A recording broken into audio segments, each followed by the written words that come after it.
इस YouTube channel को subscribe करें और अगली वीडियो का अपडेट पाने के लिए बेल आइकन दबाएं।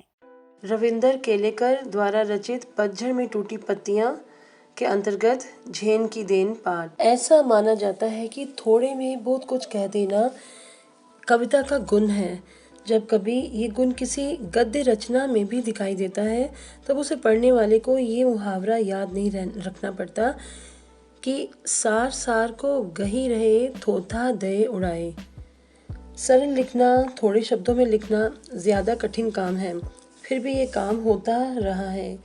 सूक्ति कथाएं, आगम कथाएं, जातक कथाएं, पंचतंत्र की कहानियाँ उसी लेखन का प्रमाण है।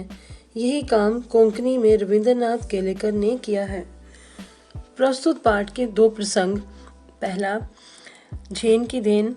प्रस्तुत पाठ पतझड़ में टूटी पत्तियां का प्रसंग झेन की देन बौद्ध दर्शन में वर्णित ध्यान की उस पद्धति की याद दिलाता है जिसके कारण जापान के लोग आज भी अपनी व्यस्ततम दिनचर्या के बीच कुछ चैन भरे पल पा सकते। झेन की देन। झेन की देन पाठ को हम पंक्ति दर पंक्ति पढ़ेंगे और समझने का प्रयत्न करेंगे। लेखक कहता है कि जापान में मैंने अपने एक मित्र से पूछा यहाँ के लोगों को कौन सी बीमारियाँ सबसे अधिक होती हैं, तो उसने जवाब दिया मानसिक। यहाँ के 80% लोग मनोरुग्ण हैं। मनोरुग्ण का मतलब होता है मन के रोगों से पीड़ित हैं।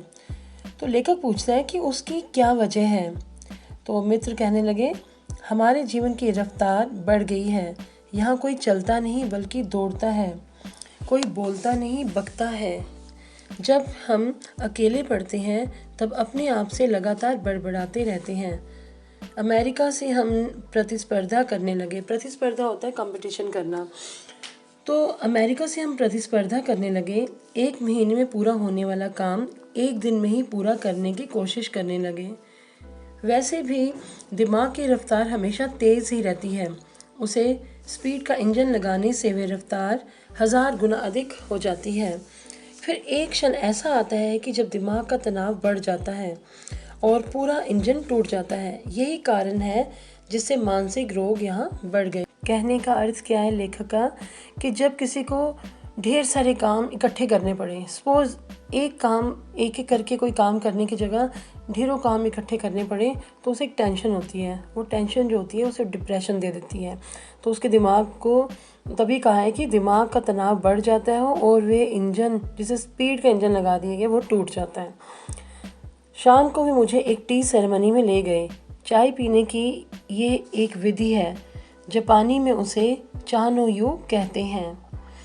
वे एक 6 मंजिली इमारत थी जिसकी छत पर दफ्ती की दीवारों और तातामी मतलब चटाई की ज़मीन वाली एक सुंदर पर्णकुटी थी। अब दफ्ती हुआ बोर्ड की या गत्ते की दीवारों से बनी हुई एक पर्णकुटी थी। बाहर बेढब सा मतलब बेतरतीब सा एक जो टब पड़ा था या मिट्टी का बर्तन पड़ा था, उसमें पानी भरा हुआ था। हमने अपने हाथ पांव इस पानी से धोए, तौलिए से पोंछे और अंदर गए। अंदर चाजीन बैठा था। हमें देखकर वे खड़ा हुआ। कमर झुकाकर उसने हमें प्रणाम किया। दो झो मतलब आइए तशरीफ़ लाइए। दो झो आइए तशरीफ़ लाइए, ऐसा कहकर उसने उनका स्वागत किया। बैठने की जगह हमें दिखाई, अंगीठी सुलगाई, उस पर चायदानी रखी। बगल के कमरे में जाकर कुछ बर्तन ले आया, तौलिए से बर्तन साफ किए। सभी क्रियाएं इतनी गरिमापूर्ण ढंग से की कि उसकी हर भंगिमा से मतलब उसका हर जो एक्शन था उससे लगता था मानो जयजयवंती के सुर गूंज रहे हों। वहाँ का वातावरण इतना शांत था कि चायदानी के पानी का खदबदाना भी सुनाई दे रहा। जयजयवंती के सुर गूंज रहे हों, ऐसा उसका कहना इसलिए है क्योंकि एक राग है जयजयवंती जिसके सुर सुनाई दे रहे थे। ऐसा लग रहा था उसको, ऐसा प्रतीत हो रहा था कि जैसे उसके सुर गूंज रहे हों, कि इतनी शांति थी वहाँ पर। और जो उसके पानी के खदबदाने की मतलब उबलने की आवाज़ आ रही थी, उसके बर्तन साफ करने का जो ढंग था, उसके कारण उसने ये वर्ड्स यूज़ किए। चाय तैयार हुई, उसने वे प्यालों में भरी। फिर वे प्याले हमारे सामने रख दिए गए। वहाँ हम 3 मित्र ही थे। इस विधि में शांति मुख्य बात होती है। मतलब इस तरह से चाय पीने का जो ढंग है, जिसे चा नो यू कहते हैं जापानी भाषा में, इसमें 3 जनों से ज़्यादा किसी को परमिशन नहीं दी जाती, ताकि शांति बनी रहे वहाँ पर। इसलिए तो आगे लेखक कहता है कि प्याले में 2 घूंट से अधिक चाय नहीं थी। हम होंठों से प्याला लगाकर एक एक बूंद चाय पीते रहे। करीब 1.5 घंटे तक चुस्कियों का यह सिलसिला चलता रहा। लेखक कहता है कि पहले 10-15 मिनट तो मैं उलझन में पड़ा रहा। फिर देखा दिमाग की रफ्तार धीरे धीरे धीमी होती जा रही है। थोड़ी देर में बिल्कुल बंद भी हो गई। मुझे लगा मानो अनंत काल में मैं जी रहा हूँ। यहाँ तक कि सन्नाटा भी मुझे सुनाई देने लगा। क्यों उसको सन्नाटा सुनाई देने लगा? सन्नाटे की आवाज़ क्यों सुनाई देने लगी? क्योंकि उसका ध्यान ना तो पास्ट पे था और ना ही फ्यूचर पे। वो प्रेजेंट में जी रहा था। ना ही वे भूतकाल को उस समय याद कर रहा था, ना ही वो भविष्य काल की कोई सपने संजो रहा था। तो उस समय वे वर्तमान में जी रहा था। अब कोई बच्चा पूछ सकता है कि वर्तमान में कैसे जी रहा था? जब उसकी कंसंट्रेशन पूरी तरह चाय की उस 2 घूंट चाय पर थी और एक एक बूंद मुंह में लेने की वो कोशिश कर रहा था, तो उसका ध्यान कहाँ था? प्रेजेंट में, वर्तमान में, है ना? तो जब हम वर्तमान में जीते हैं और भविष्य का या भूतकाल के बारे में कुछ भी नहीं सोचते, तो फिर हमें एकदम पीस ऑफ माइंड आ जाता है, एक शांति आ जाती है हमारे अंदर। तो लेखक कहते हैं कि मुझे सन्नाटा भी सुनाई देने लग गया, अर्थात इतनी शांति थी वहाँ पर। 3 जने थे वहाँ पर और एक चाजीन था, तो उसको सन्नाटे की भी आवाज़ उस खामोशी में सुनाई दे रही थी। लेखक आगे कहता है कि या तो हम गुजरे हुए दिनों की खट्टी मीठी यादों में उलझे रहते हैं, या भविष्य के रंगीन सपने देखते रहते हैं। हम या तो भूतकाल में रहते हैं या भविष्य काल में।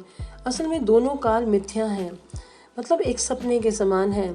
एक चला गया है, दूसरा आया नहीं है। हमारे सामने जो वर्तमान क्षण है वही सत्य है, मतलब प्रेजेंट जो है वही रियलिटी है, और हमें उसी में जीना सीखना चाहिए, उसी में जीना चाहिए। चाय पीते पीते उस दिन मेरे दिमाग से भूत और भविष्य दोनों काल उड़ गए थे। केवल वर्तमान क्षण सामने था और वह अनंत काल जितना विस्तृत था। विस्तृत का मतलब होता है फैला हुआ। अनंत काल हो गया जो काल कभी खत्म ही ना हो, इतना लंबा वर्तमान काल बन चुका था। और जीना किसे कहते हैं उस दिन मालूम हुआ। जैन परंपरा की ये बड़ी देन मिली है जापानियों को। तो लेखक कहता है कि उस दिन मैंने सीखा कि असल में जीना क्या है। हम लोग या तो भूतकाल की बातों को याद करके रोते रहते हैं या उनमें ही खोए रहते हैं, तो या फिर हम भविष्य के सपने संजोते रहते हैं। तो उसकी जगह लेखक कहता है कि जब हम सिर्फ वर्तमान में जिए तो हमारा जीवन शांतिमय हो जाता है।